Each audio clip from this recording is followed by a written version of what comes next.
Journey Cyber Café. Grab your drink, settle in, and today we're talking about something that's sitting in almost every living room, bedroom, or basement gaming den.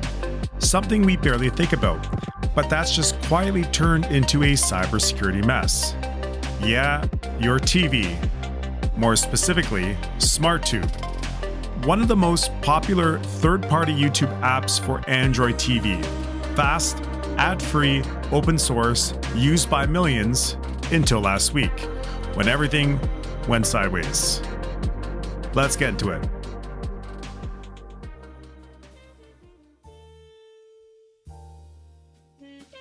So this whole story began because regular users started getting a warning from Android's built-in antivirus, Play Protect. People were installing the latest SmartTube update, version 30.51, and suddenly blocked. Play Protect flagged it as harmful.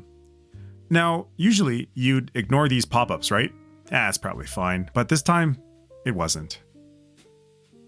The developer, Yuri Yukasov, came out and admitted his signing keys were compromised. Those keys are like a digital passport. What verifies an app is legitimate. Somebody got them and pushed out a malicious update.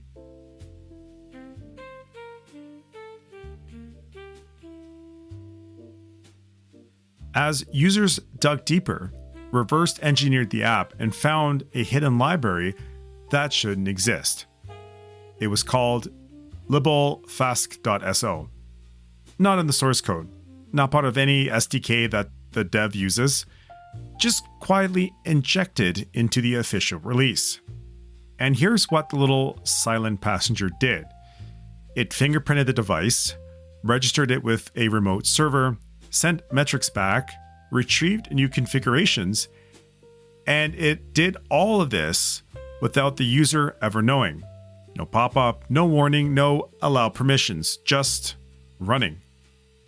And while it didn't steal accounts or start a denial of service attacks yet, the capability was there.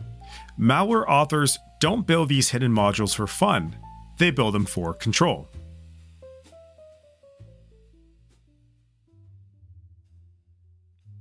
The dev quickly revoked the old signature, promised a clean rebuild, and pushed some safe beta versions. But none of that has hit the official GitHub page yet. And the biggest issue? No full explanation, no transparency. The community doesn't know exactly what happened. And in cybersecurity, uncertainty is more dangerous than the malware itself. Eventually, Yukalasov responded. The compromised versions were 30.43 through 30.47.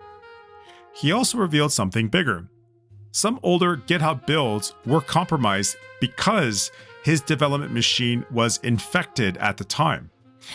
Meaning the malware didn't just sneak into one update, it slipped into his entire build environment.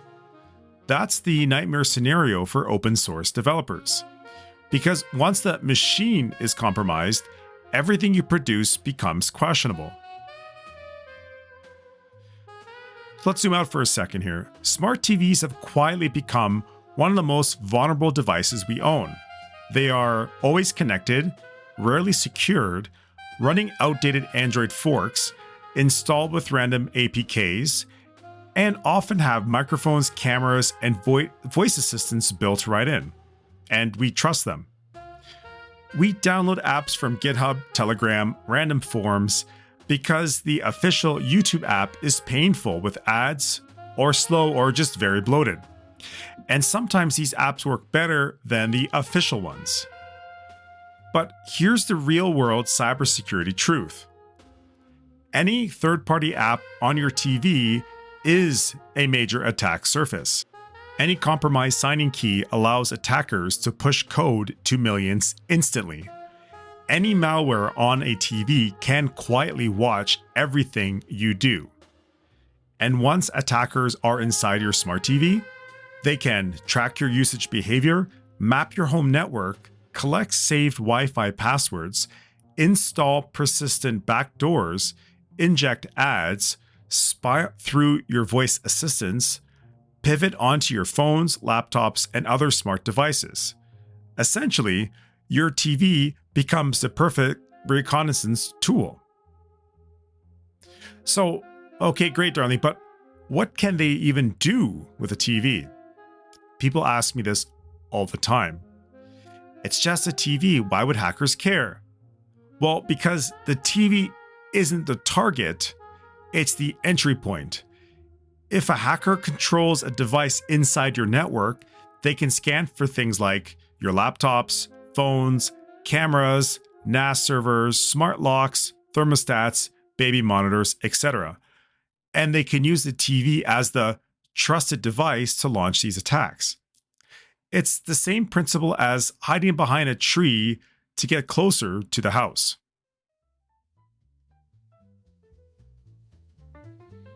Okay, so what should these users do now?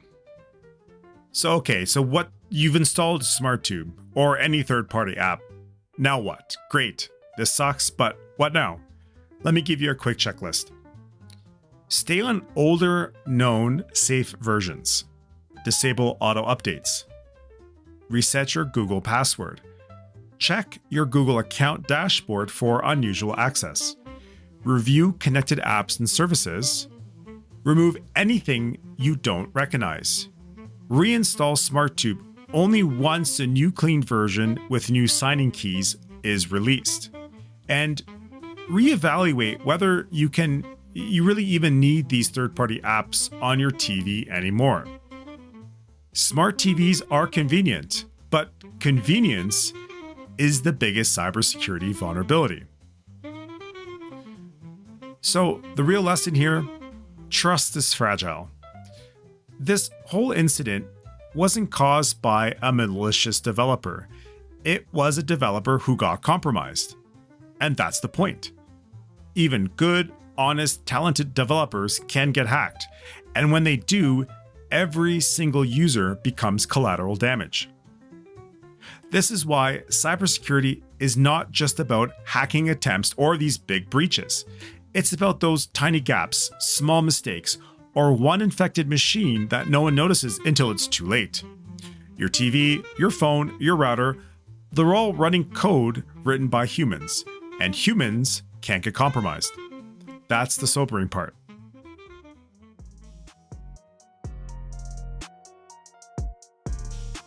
So here's the big takeaway. Stick to trusted sources. Be skeptical of anything sideloaded.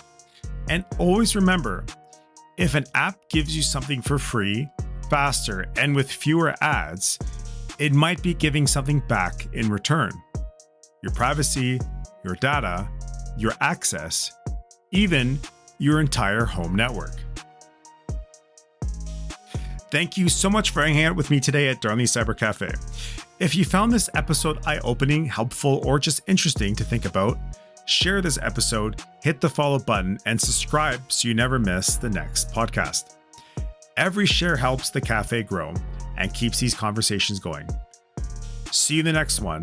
Stay sharp, stay private, stay secure, and always remember, knowledge is power.